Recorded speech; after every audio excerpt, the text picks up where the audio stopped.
Hello guys, today we're going to be continuing with the previous book, The Handcrafted Card Magic by Denis Behr. And we're going to move over to Handcrafted Card Magic Volume 2. So, the book, it's about the same size, 90 pages long. It is how it looks.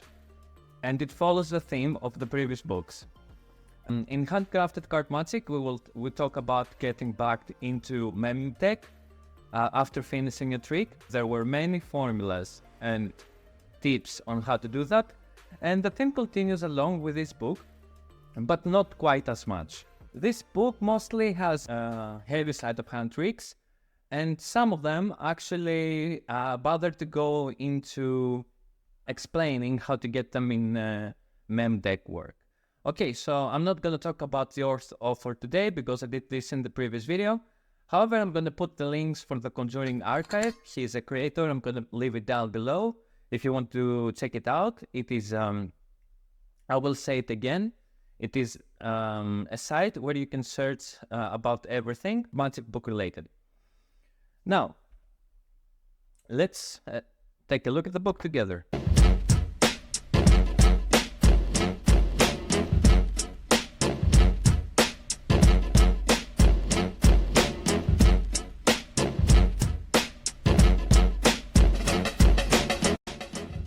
So the book starts with green card. Okay, this is an effect where you have a card in a clipper laying aside, which is different color back than the deck you're using.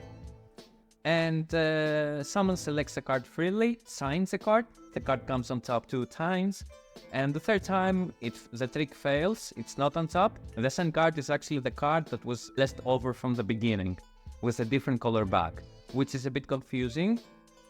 In order to get the full idea, I will leave, you can click here on top to see the full performance of it. I happen to have uploaded it because I really like it. So let's move on to the next one. Then we have 2 again, like the previous book, we had the trick for Alan Kennedy.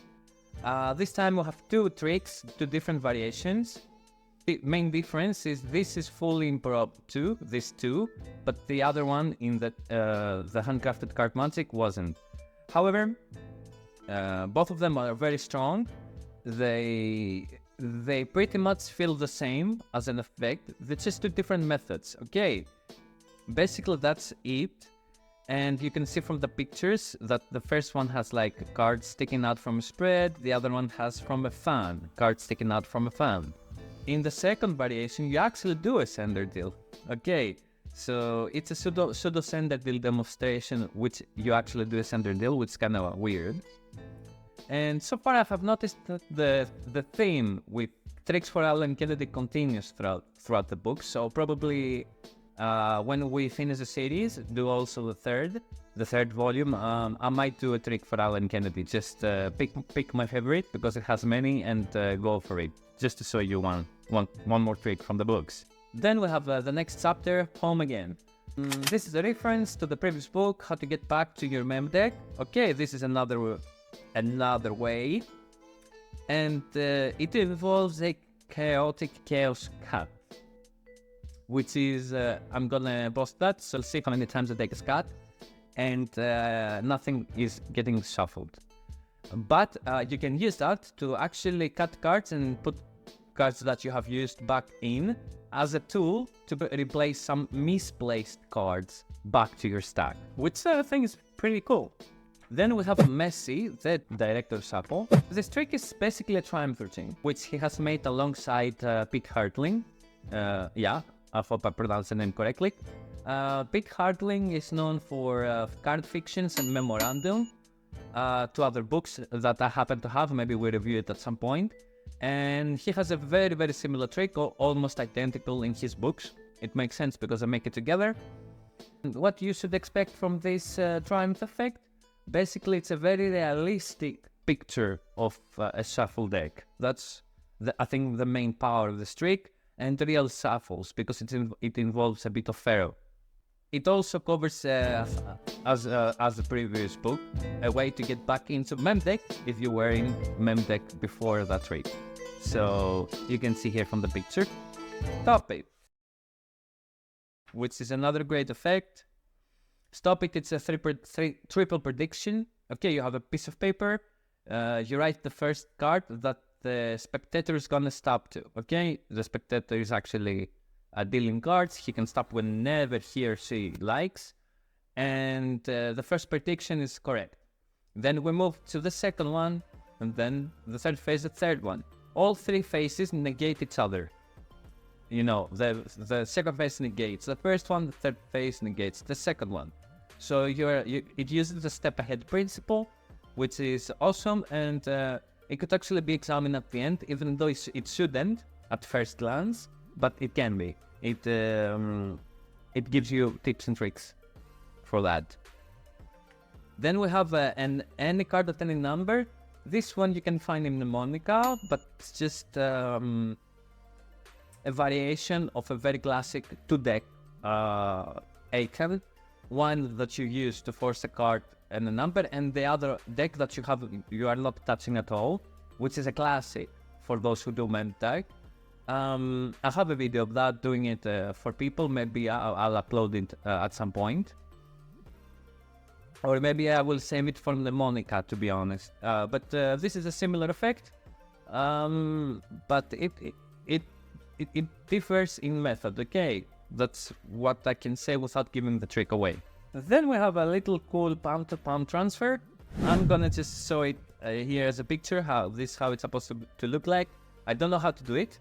I don't think for me it works for me, but it might work for some of you. Lastly, we have Herbert, the train rubber band. Probably my favorite trick of all three series. I would just leave it, so you can see it. Basically, what you see is not what is described in the book. It's a named card. I will upload at some point the full performance of that trick, because it's a trick that I'm actually doing a lot. And you can see, I will let the magic speak for itself. Okay, the trick is not as described in the book. I have made some changes just to make a cool, short video, but as presented in the book is much more convincing. Everything, the wraparound, the controls. I like my control, to be honest, but okay, the control in the book is different. But I think you got the idea, at least how magical it is. And that pretty much wraps it up. That was my review for Handcrafted Card Magic Volume 2 by Denis Behr. I hope you enjoyed the review, and we're gonna move along for the last, in the next episode of book reviews, the Volume 3. For now, I will leave you with my final thoughts. The Handcrafted Card Magic Volume 1 was for people who actually have a great balance between mem deck and sleight of hand.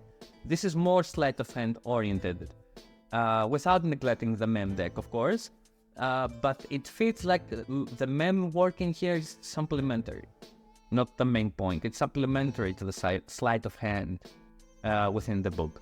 So that's my final thoughts. You should definitely be, slight janky to move along with the Volume 2.